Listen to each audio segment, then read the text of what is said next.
Баршаңызға қайырлы күн, каналыма қош келдіңіздер. Бүгін сіздермен өте дәмді, бір жасағынан шығатын, тойымды аз ғана уақытта дайындалатын, ерекше дәмді тағам дайындайтын боламыз. Видеоның соңына дейін көріп, менімен бірге болыңыздар.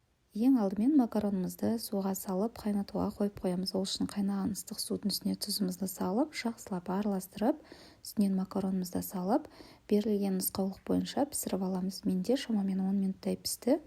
Енді сіз өзіңіздің макароныңыздың сыртында тұрған нұсқаулық бойынша пісіріп алсаңыздар болады. Әзірге осылай қайнап шыққанша күтеміз. Шамамен 10 минуттай қайнатамын. Әзірге қайнатуға қойып қойдым. Енді осылай жұмыртқамызды басқа ыдысқа жарып дайындап аламыз. Осылай 4 жұмыртқамызды жарып аламыз. Дәміне қарай тұзымызды салып, жақсылап шанышқының көмегімен араластырып аламыз. Жұмыртқамызды осылай жақсылап араластырып алғаннан кейін, осындай көк пиязымызды жасайтын боламыз. Көк пияздың болмаса, егерде жай ғана кәдімгі үйдегі тамаққа қолданатын ақ пиязды да қолдансаңыздар болады. Турап алған пиязымызды жұмыртқаның үстінен саламыз. Ендігі кезекте ақ желкенімізді, яғни петрушкамызды алып майда етіп турап аламыз. Орнына аскөкпен, яғни укроппен алмастыруға болады. Оны да осы пиязымыздың үстінен саламыз. Енді барлығын жақсылап араластырып дайындап қоямыз.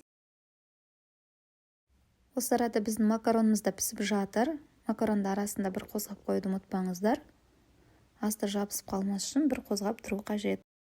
Енді қызанағымызды дайындаймыз. Қызанақтың сыртын қабығын аршып аламыз. Қабығын аршу үшін бізге осылай сыртын жақсылап пышақтың көмегімен сыдырып шығу керек. Дәл видеода да істеп шығамыз. Толық барлық шетін жасап шығыңыздар. Сол кезде қызанақты ешқандай да ыстық суға салмай-ақ, осылай кесік үстінен шамалы кесіп, осылай алсаңыздар өте жеңіл алынады. Бұл ең оңай қызанақтың қабығын аршудың ең оңай әдісі. Енді осы қызанағымыздың қабығын аршып болғаннан кейін дәл видеодағыдай етіп турап шығатын боламыз. Қызанақтарымыз дайын, енді жаңағы дайындап қойған жұмыртқамыздың үстінен саламыз. Жақсылап араластырып аламыз. 2 ас қасық қаймағымызды қосып, жақсылап араластырып аламыз.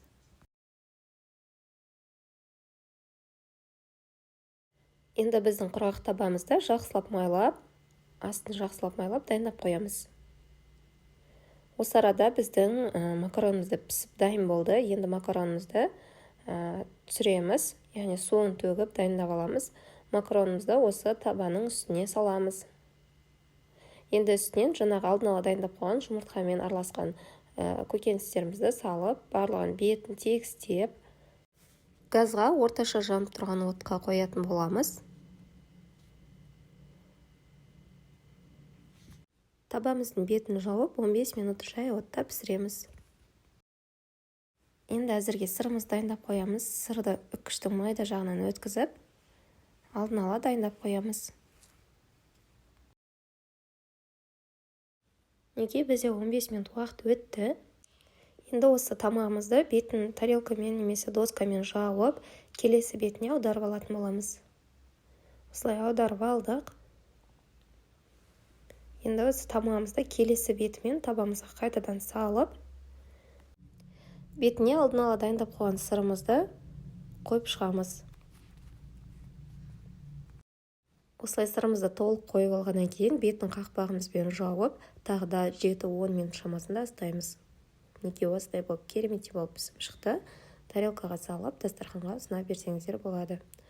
Тағам өте ерекше болып шығады. Міндетті түрде жасап көруге кеңес беремін. Және де рецепт ұнап жатса, каналға тіркеліп, комментарий қалдырып, лайк басып кетуді ұмытпаңыздар. Сіздермен болған арайлым, баршаңызға рахмет.